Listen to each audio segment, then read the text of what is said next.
Pemirsa, Ketua DPRD Kota Palembang Zainal Abidin melakukan salat subuh bersama di Masjid Al-Ikhlas Sabila, Jalan Silaberanti, Kelurahan Silaberanti, Kecamatan Jakabaring pada Minggu pagi. Sehabis sholat, Ketua Dewan mendengarkan keluhan warga.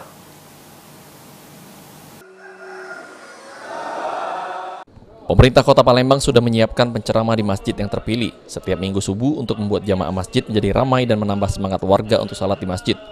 Atas hal ini, Ketua DPRD Kota Palembang Zainal Abidin setiap minggu subuh melakukan salat di masjid yang berbeda-beda, di mana di hari Minggu kemarin melakukan salat di Masjid Al-Ikhlas Sabila, Jalan Silaberanti. Sehabis salat dan mendengarkan ceramah, Ketua Dewan juga langsung mendengarkan keluhan warga terkait jalan dan permasalahan lainnya. Zainal Abidin mengapresiasi program pemerintah melakukan salat dengan disiapkan penceramah. Hal ini membuat masjid menjadi ramai. Selain itu juga beberapa keluhan warga yang disampaikan kepadanya akan disampaikan dan segera diproses.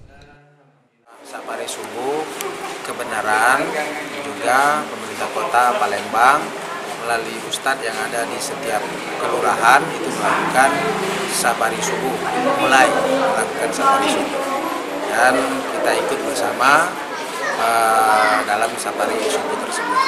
Safari subuh yang ada penceramah ini di hari Minggu saja ini? Ya, subuh Minggu yang ada. Coba harapan ke depan gimana dengan adanya safari subuh, ada penceramahnya setiap masjid? Ya, harapan kita ini dilakukan kembali, terutama kita melihat bahwa penurunan level pemerintah Kota Palembang di Kota Palembang terkait dengan pandemi, dan juga pandemi sudah menjadi endemi, karena sangat penting dilakukan safari subuh ini oleh para ustadz-ustadz, bukan saja di bulan Ramadan, tapi ini sudah dilakukan setiap subuh Minggu di hari. Selain itu juga Ketua DPRD Kota Palembang membagikan beras ke warga dan memberikan santunan uang terhadap anak yatim di sekitar masjid. Irawan, PAL TV.